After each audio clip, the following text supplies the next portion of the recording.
I made a video a million years ago. Okay, not a million years ago, like 9 years ago, about how to wear Lolita fashion in different types of weather.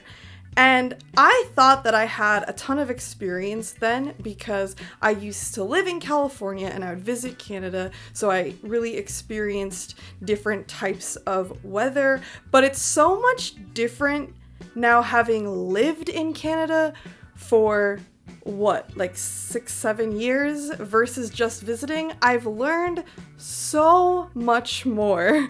I have so much more to share than just a 4-minute video.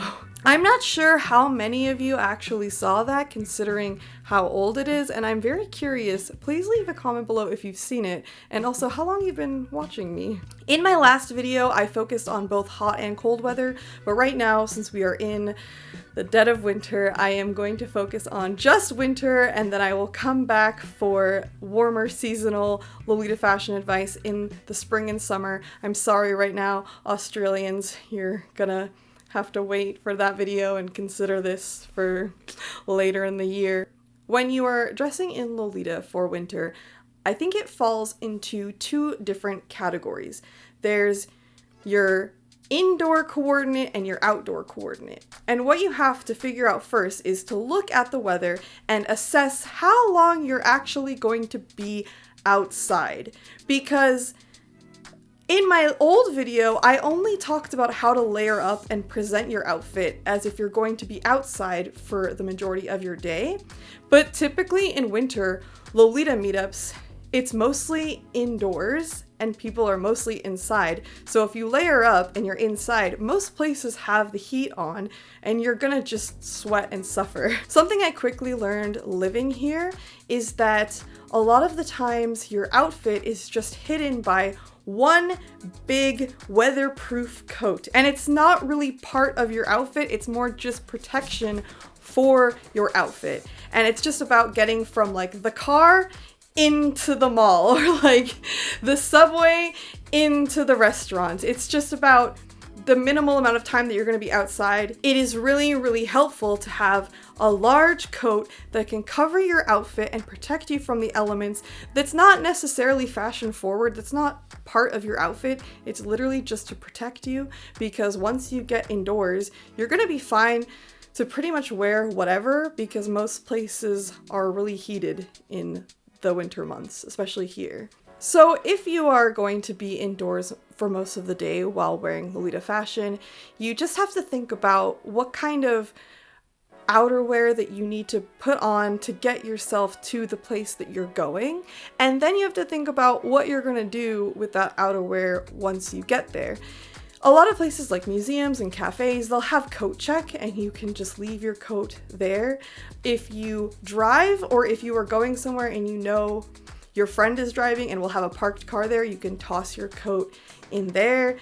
Some malls and places have like lockers that you can rent, and if worse comes to worse, you can just carry your coat and like have someone hold it while you take photos, or you can bring like a large tote bag that is cute and kind of stuff your coat in there. You may need to wear winter-proof boots, and I just want to tell you that you don't have to apologize for anything that you add to your Lolita that makes you more comfortable, that protects you from the elements. I've seen a lot of people criticize Lolitas over footwear, not being Lolita enough, whatever, but you can do it, okay? You are more of a lifestyle Lolita, that you are more of a Lolita because you're making it work in these elements. If you want more support and backup in this, if you look at Japanese street snaps in Kara and GLB, you will often see Lolita fashion adapted for more lifestyle everyday wear. People will be wearing running shoes, or they'll be carrying shopping bags,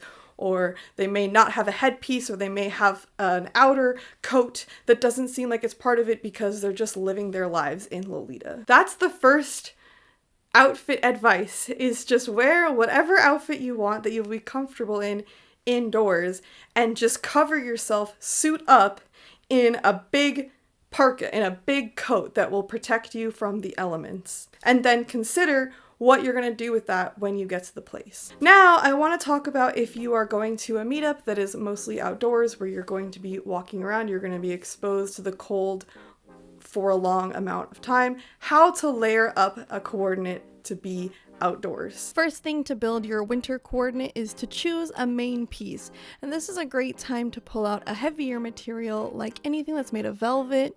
This cow dress is made with a heavy material. I'm not sure what it is exactly, but it is so warm and thick, and it would be great to just add thermal pieces underneath like an undershirt and leggings, and then I think this would be good to go with some boots. I also like this fluffy Tory dress because the shirring and fit allows for a little more give, and I can layer a bit thicker pieces underneath.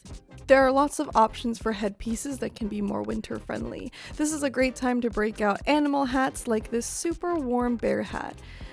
I like to wear pieces that will cover my ears, and there are quite a few cute animal earmuffs on Etsy that look like slightly thicker, larger Lolita rectangle headpieces. You can also find cute secondhand baby or swimmer brand earmuffs on Lace Market and Closet Child.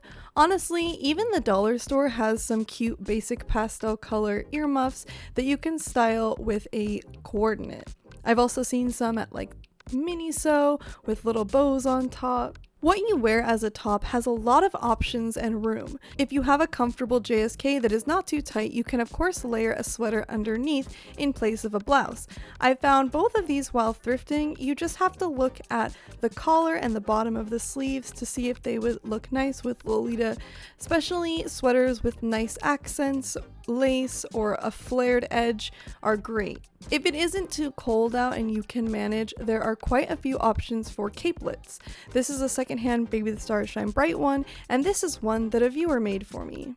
They add a nice extra layer of warmth and can be fun to incorporate as part of your look. They also add an extra fun element to play around with when you're posing. Due to the shape of Lolita, it can be challenging to style with an outer coat, so there are a few things to keep in mind. If it isn't too cold out, you can style a coat open so that it drapes at the sides, keeping your back and arms warm but allowing the poof to be out and free. It can cause this kind of weird squished side petty look, so just keep that in mind and flatten it out if you are taking photos. There are a lot of places to get Lolita coats that are the correct shape to fully cover a coordinate and still maintain that Lolita silhouette. This coat is from Bodyline. You can often find them secondhand, and Closet Child even has a tab for coats.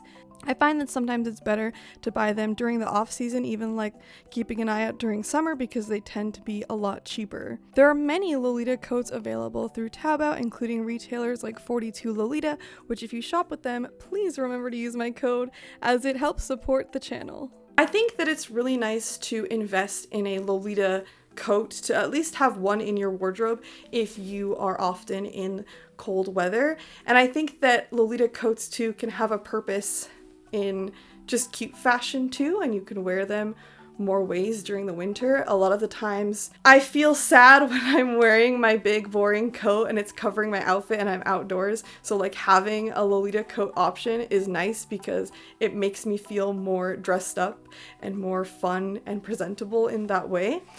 There are many different types of Lolita coats though, and not all of them are actually winterproof, so I want to go through the different styles and how warm they actually are, and like what they should be used for and worn in, what kind of conditions they should be worn in. This is the part of the video where I wanted to review coats. However, I'm facing a major mailing issue and I have not received the coats that I want to review. I hope that they're just taking a long time and are stuck, and I hope they're not lost forever.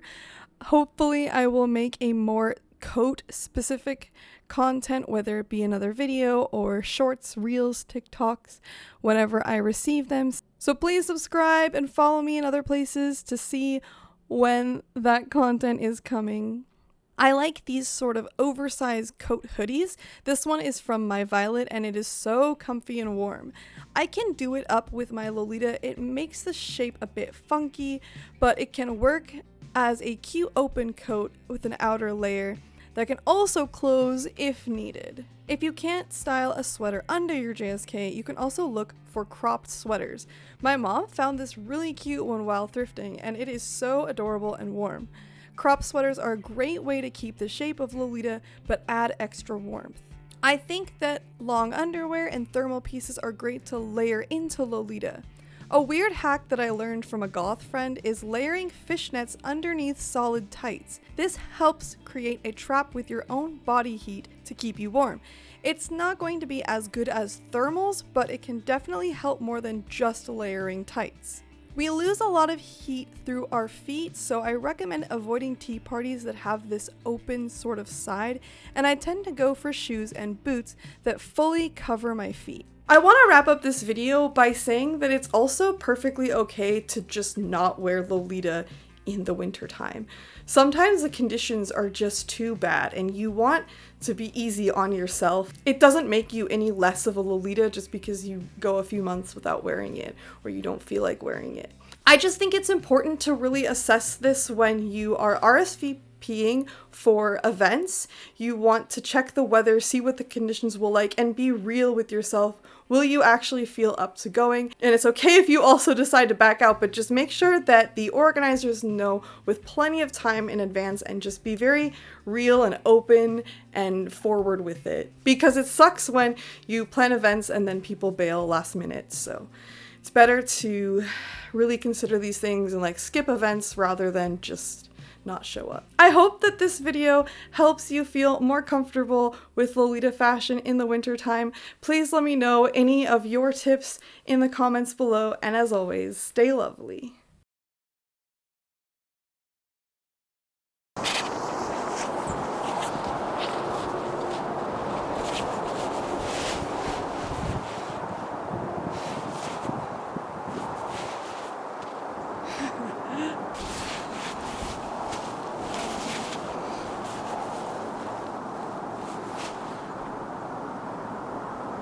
I definitely wouldn't want to do that in Lolita.